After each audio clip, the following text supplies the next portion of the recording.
وہ جو سائفر ہوتا ہے یہ بڑا ضروری ہے آپ نے سمجھنا، وہ واقعی اس کو سیکرٹ رکھنا، اس کو خفیہ رکھنا بہت ضروری ہے، کیونکہ ایک دفعہ وہ کوڈ دنیا کو پتہ چل جائے تو سارے جتنے بھی آپ کے ایمبیسڈرز خفیہ میسیجز بھیج رہے ہوتے ہیں فورن آفس باہر کی دنیا سے، وہ سارے پبلک ہو جائیں گے۔ جو سائفر آتا ہے فورن آفس کے اندر وہ کبھی کسی کے پاس نہیں جاتا، وہ صرف فورن آفس میں رہتا ہے، وہ چوری نہیں ہو سکتا۔ جو ہمارے پاس آتا ہے اور جس میں prime minister, president, army chief, ISI کا چیف اور پھر ایک جاتا ہے کیبنٹ سیکرٹری کے پاس، یہ یاد رکھیں کہ یہ وہ سائفر نہیں جاتا۔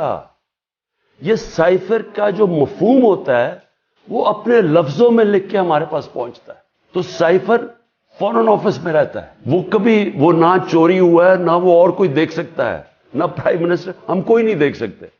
کیونکہ یہ سائبر سیکیورٹی کا قانون ہے جو کہ کیبنٹ ڈویژن بتاتی ہے ان کو، فورن آفس کو۔ تو پہلے تو یہ سائٹ پہ کر دیں کہ سائفر کا جو کوڈ تھا وہ کبھی بھی پبلک نہیں ہوا، کسی نے نہیں وہ دیکھا بشمول پرائم منسٹر کے۔ 27 تاریخ کو میں نے جلسے میں جو ایک کاپی لہرائی وہ سائفر نہیں تھا، جو سائفر کے اندر پیغام تھا تو وہ میں نے بتایا، اور میں نے تب بھی محتاط رہا، میں نے یہ نہیں بتایا کہ میں نے کہا یہ بڑا سینسٹیو ہے، میں نے لکھ کے بتایا کہ میں صرف کوئی غلط بات نہ کہہ دوں، کیونکہ انٹرنیشنل ریلیشنز ہے، ہماری دوسرے ملکوں کے ساتھ تعلقات ہیں، وہ نہ خراب ہو جائے۔